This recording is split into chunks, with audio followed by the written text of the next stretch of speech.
Okay, ladies and gentlemen, the moment of truth has finally come. It is 11:25 of February 29th. I finally have Windows 8 consumer preview ready to be installed.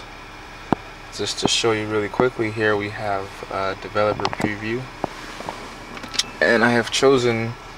I just wanted to show you my setup for developer. I have a dual boot with Windows 8 and Windows 7. I am going to be switching over to a single boot with Windows 8 Consumer Preview. I believe it to be stable enough to handle pretty much everything I'm doing with it right now, which is just going to be mostly Office and maybe a little bit of internet browsing. So that's just to show you the setup as it is right now. And as you see, Windows 8, actually I have all the drivers working. Picture password works well. So I'm just gonna go ahead and restart and get this flash drive in.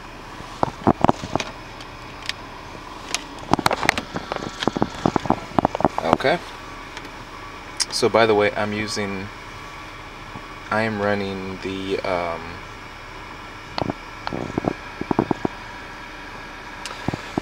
I'm using the Asus Eee Pad EP121, and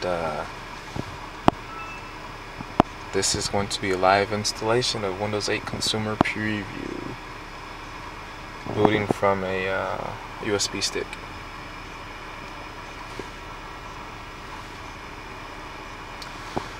Alright, well, there we go.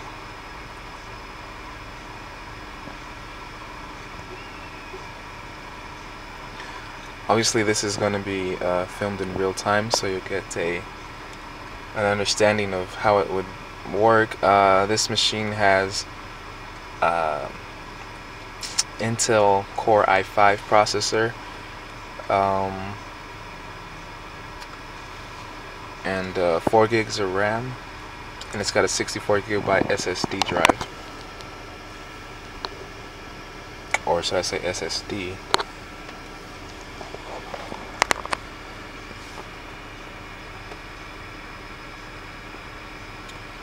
Okay.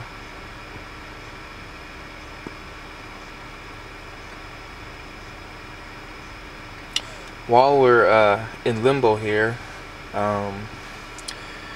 we got some of the Windows 8 setup options. I would like to take this opportunity to say that I believe that while Microsoft is late in both the mobile OS and desktop tablet OS arena, I believe their unified ecosystem and defragmentation, as well as SkyDrive integration, will position them quite nicely to eventually overtake Apple as far as market share goes in the mobile arena, and be able to maintain their desktop presence, as well as enhance their or create their tablet presence. I think Microsoft is in a unique position, in a more privileged position. Uh-oh. I don't think I've got my product key with me. Let's see here. How do I do this?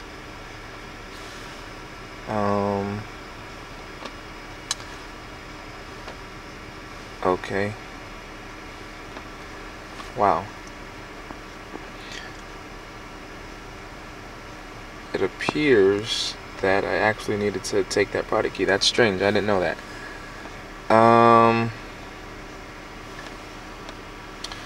Alright. I'm going to have to cancel this. Yes. And we're gonna have to go back into Windows 8 developer preview so I can get the product key and then do the installation. But as I was saying, Microsoft's Windows 8. I mean, Apple was trying to strike preemptively with Mac OS 10.8 Mountain Lion, which is a very smart move because you know, with Ice Cream Sandwich out and Jelly Bean on the way, Apple would have been lagging behind as far as unified ecosystem goes. Nevertheless, I think the fact that Windows machines run on, you know, there's like over 1 billion devices with Windows machines already, and that's set to increase with tablets. You know, it's let's see if I can retrieve this product key. It sucks because that's really going to slow us down here, but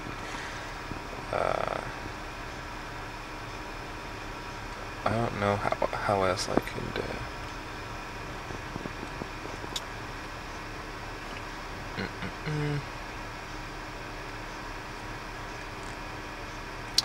Unfortunately, I think I'm gonna have to cut part of this video because it may take me a while to retrieve this product key.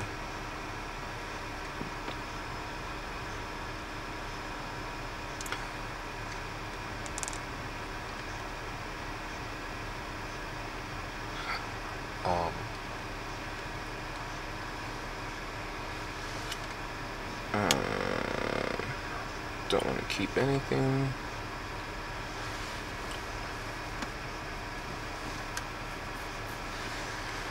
Just give me the product key.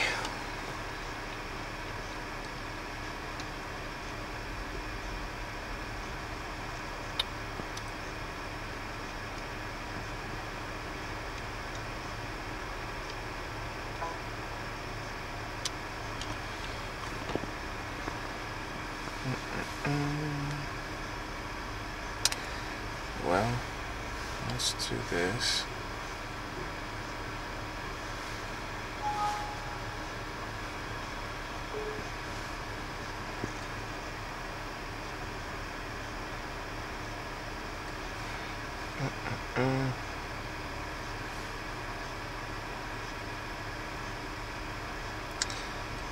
Great.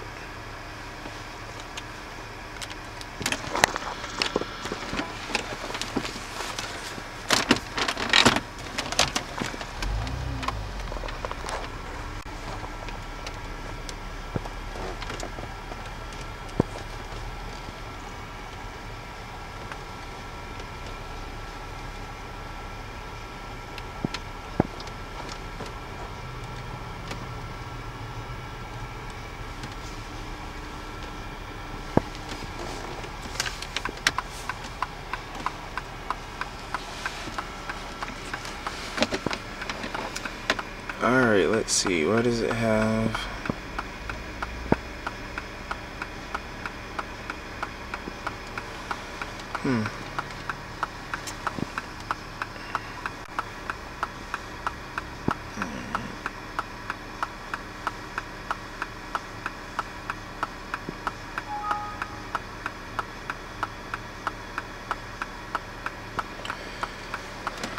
Well, that's just great.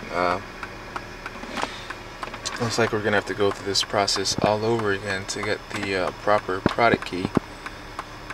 I thought it was gonna be like Windows 8 developer preview where it would where you wouldn't need the product key, or I think it entered it for you.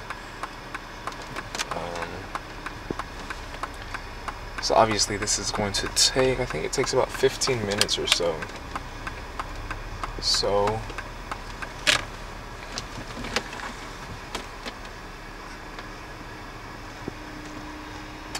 I'm going to have to stop this video and then we'll pick up where we left off.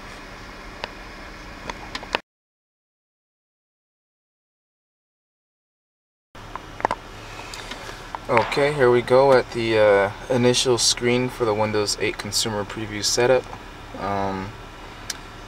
I am switching from a dual boot of Windows 8 developer preview and Windows 7, and we're just going to go ahead and do a single boot with Windows 8 consumer preview, since it is Windows 8 developer preview did seem to be stable enough, so I can only imagine that this would be as well.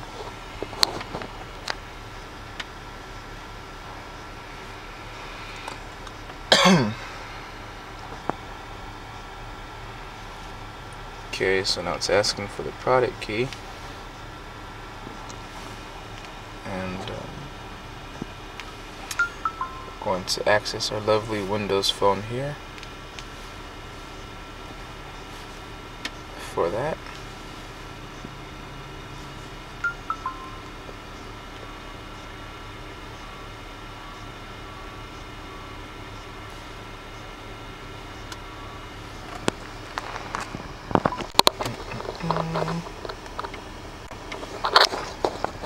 As you can see, it is already touch enabled for pre-OS installation, and let's get going.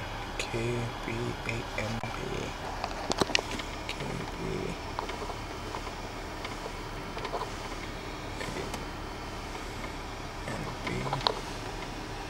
BMGB4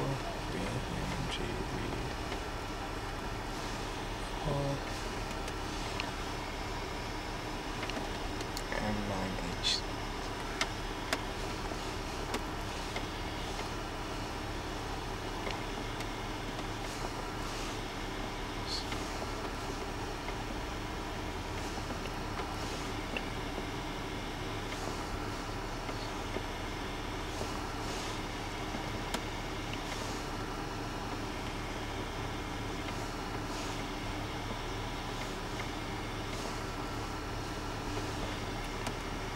That should do it.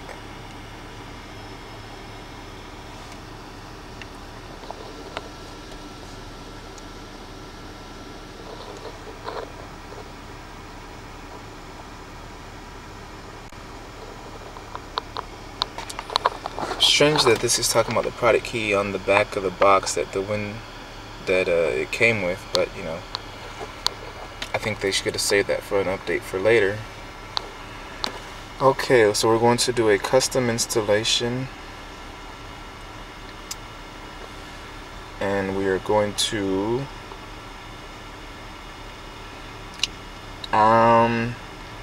delete the Windows 7 partition,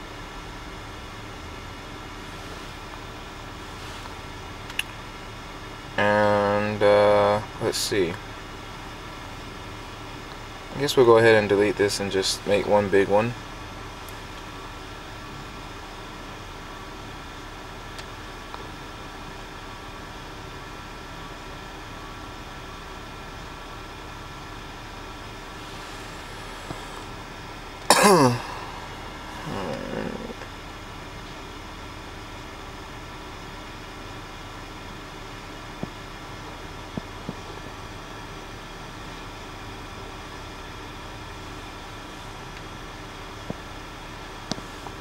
Okay, so we're formatting our new partition, and we'll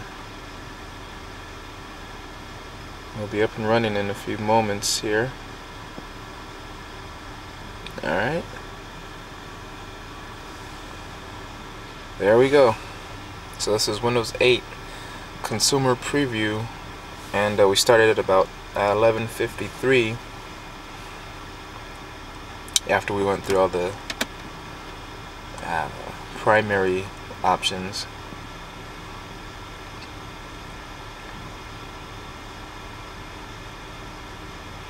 I don't know how fast the flash drive is, but that may slow us down a little bit. Sorry, I don't think I have the proper autofocus on my video setup.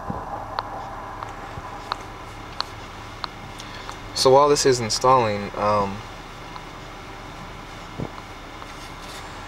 gonna go ahead and make a pretty, I mean, some may say it's radical, but I think it's pretty logical prediction that Microsoft has been relevant for the past, what is it, going on 3 decades, and will continue to be relevant as well as prevalent going forward, because largely because of the ubiquity of their operating systems, the backwards compatibility,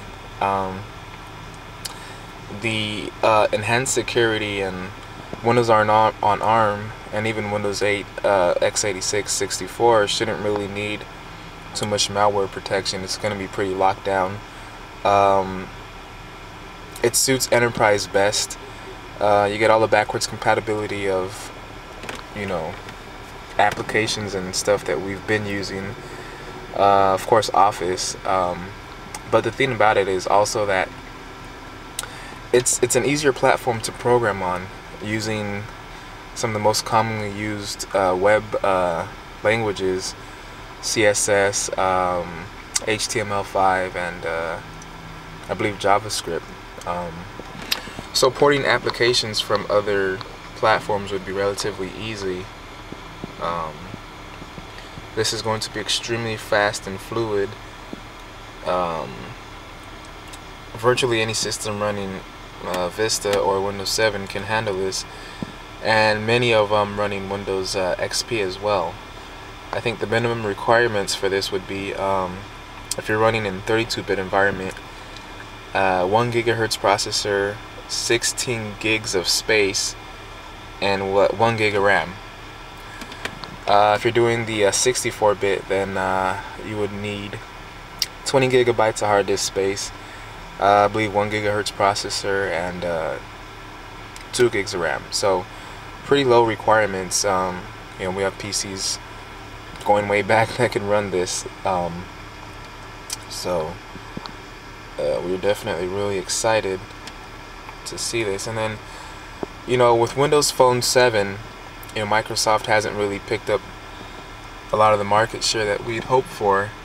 But when Windows 8 comes around, if they can pull it off by the end of this year, I think they'd be positioned nicely, because Ice Cream Sandwich is barely in its nascent stage, and well, if there's iOS, that is to say iPhone 5, we'll have to see how it integrates with iTunes and macOS to see how much of a factor they would be. But either way it goes, you know, Microsoft is definitely positioned in a good position to maintain supremacy. I gotta say, I mean, it would have been nice if they had made their own hardware back in the day, like a Windows laptop, Microsoft laptop, or a Microsoft phone, but you know, they opted not to. But you know, it's unfortunate to see companies like IBM, who had exited the consumer market for PCs, but I believe Microsoft is still in its prime, and you know, companies like Amazon and Facebook and you know, they've got high ambitions, as well as Google, which, you know, but you can't have an operating system that's just a browser.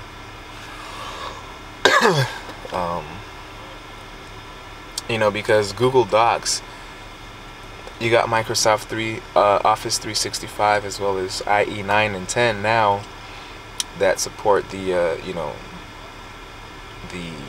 web-based applications and whatnot. So I mean, Windows 8 is going to be awesome with its SkyDrive integration. I expected this to go a little faster. I think Windows 8 Developer Preview did.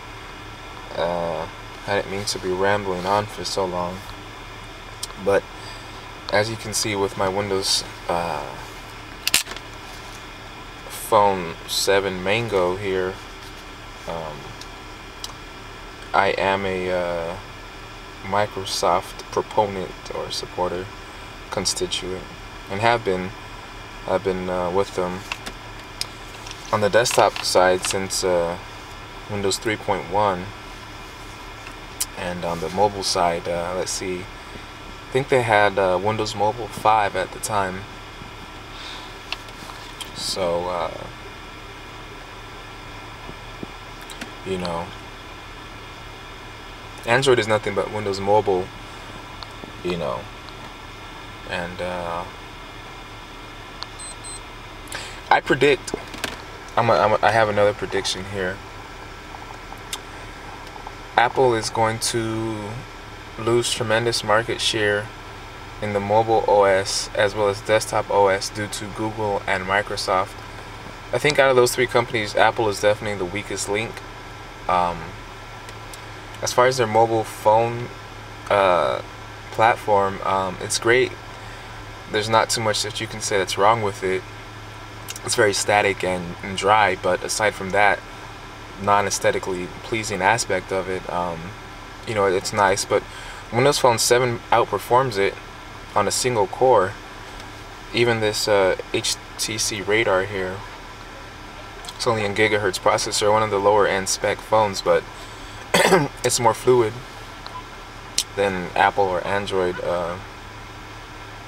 operating system. So for that reason, with Windows Phone Tango and of course Apollo, we're going to see lower priced Windows phones, which is going to help boost sales and help Microsoft compete with Google, which in turn will diminish the Apple market share.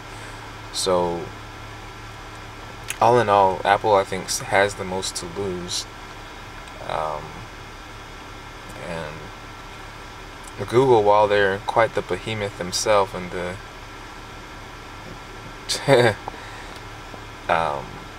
I don't believe that they can overtake Microsoft so easily, because Microsoft, you know, they're partnering with a lot of other folks. Nokia, they have a minimal partnership with Facebook. I wish they could have done a little bit more, but you know, we'll see. And of course Skype. Skype integration was definitely a good move when it was announced like a year or a year and a half ago or so. Only problem is that it's taken a long time for it actually to come to fruition, to be manifested on like a Windows Phone device or even a desktop device. And there's a lot of stuff floating around there for standardizing the video calling, VoIP and voice over LTE, which would you know, enable other applications to utilize the same type of codecs and whatnot, and you know. But I think that Microsoft, I think Skype has hundreds of millions of users already, so I'm definitely looking forward to the integration here with Windows 8, and hopefully they'll give it some native support, and we'll be able to do Wi-Fi calling. And UMA technology, I guess, is kind of dying. I know they were talking about this other technology that does not switch over between cellular networks and Wi-Fi like UMA does. I think it's IMF or something like that. But I think Microsoft has a lot of great products. It's just timing. We need to see these products out now. I think Apple is trying to release macOS 10.8 Mountain Lion, I believe, in the summer, and Windows 8 needs to be out by that time. Ice Cream Sandwich, while it's been announced and around for a while, we haven't really seen the products for it. So if Microsoft can pull off a Q3 launch of Windows 8, followed by a Q4 or maybe even early Q1 launch in 2013 of Windows Phone 8, that I think they'll be positioned rather nicely. If we can do a Q3 launch with Windows on ARM in tandem with x86, x64, then you know, it'll be great. Speaking on some of the Kinect sensor integration, I mean, it's still in its fledgling stage, but the possibilities, as we've seen with Xbox 360, are tremendous. So if Microsoft can find a way to integrate it into a tablet seamlessly, or to a laptop or desktop, then you know, that'll definitely give them an edge, as well as incorporating some nice applications that can take advantage of the motion sensing technology and voice command. Which brings us to another point. Siri is great. Microsoft purchased Tell Me a couple years ago, and with Windows Mobile 6 and I think 5, we had already voice command, but at a limited stage. And I expected with the purchase of Tell Me that they would integrate a little better in some type of Siri manner, but that didn't happen. So hopefully with Windows 8, I know they were they're working on, actually I know they were working on coming out with some sort of, I wouldn't say Siri equivalent, I would say something better than Siri that has actually been in works for a while now, that would provide for more natural type of voice commands and stuff like that. And if you're able to pull that off with the inclusion of maybe a micro sensor for connecting gestures on a Windows Phone 8, well, you know, if you're talking about a launch in Q4 or Q1 2013, then that's really going to position Microsoft nicely. So okay, we're at 87%. Looks like I may have to pause this video because I only have a few minutes left, I believe, on my card. Let's see. Anyway, there's nothing really here. It's just going to go up to 100%. Then installing features, installing updates, I don't know. I'm not connected to the network, so we'll see how that works. So I'm going to go ahead and pause this for now. Okay, so it just went down the list of installing the expanding the files, installing the updates, and so now it's restarting for the first time. Once again, this is the newly released Windows 8 Consumer O.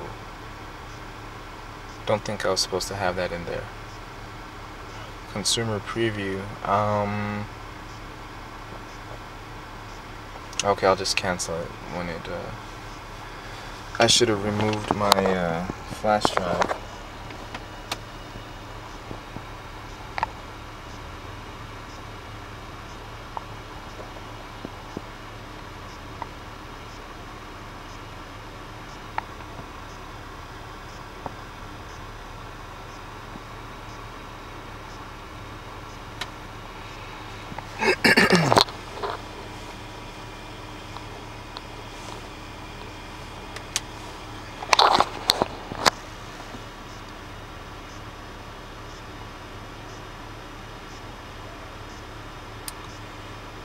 Alrighty then, we're going to go ahead and cancel that. Are you sure you want to cancel? Yes. I hope it's not restarting. I'm going to boot off of this. Let me just take this out just in case.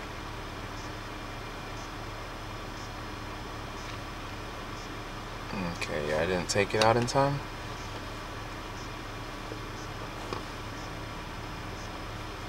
So what we're going to do, okay.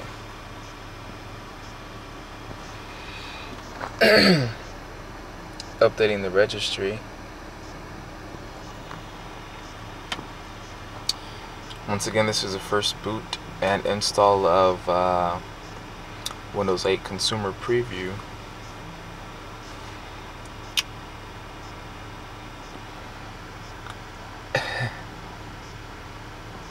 Interesting thing to say, the new Windows logo, I gotta say, I was surprised. It's very, well, it's different. I like the fact that they're changing it as they're rebranding, you know, themselves, Windows 8 Reimagined. I think it's great. I think the logo seems to be a little flat or one-dimensional, but extremely simplistic. But at the end of the day, it does exhibit the whole Metro style, and I guess that works. It works for me, definitely. So after this restart, I believe we should have Windows 8 consumer preview up and running. I'm going to elect to log in with my Windows Live. Well, actually, that's going to be changed to my Microsoft account. I don't know if they've got everything set up to sync and to save and share your data, upload to SkyDrive, but if they've got that set up, that would be great.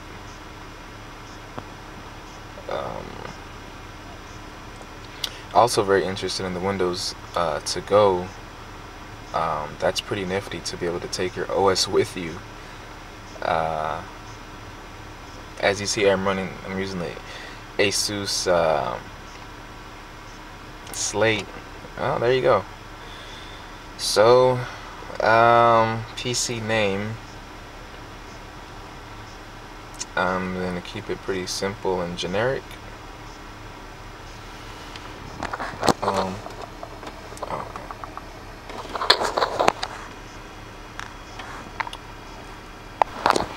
Okay, so I just set up my PC name in wireless. We're going to use Express settings.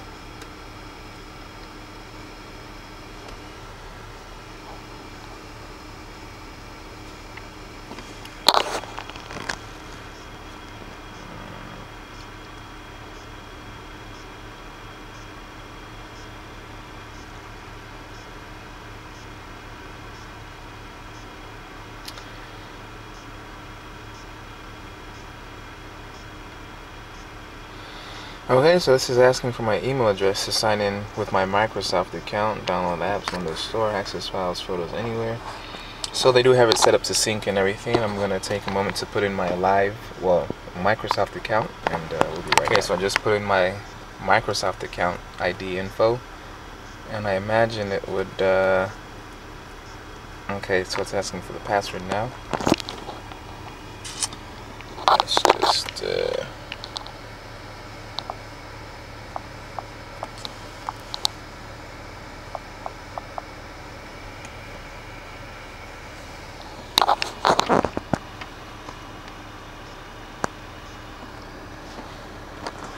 okay, so it's asking for some security verification.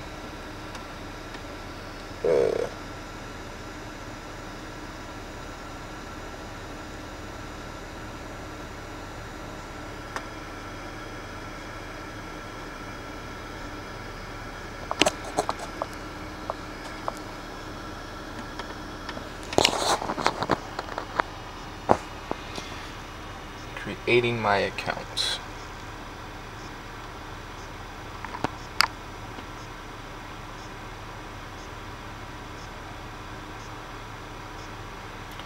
Finalizing my settings, and we're moments away from a Windows 8 first boot.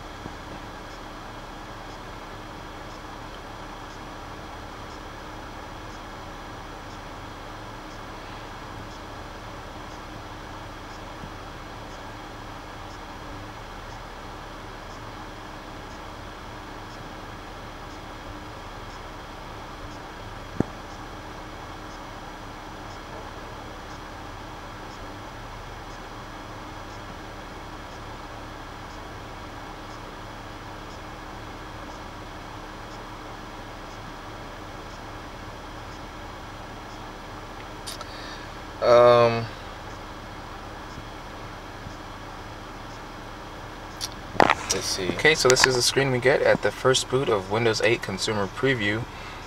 I've logged in with my Microsoft account, and this is what we've got. So this is all the preloaded apps.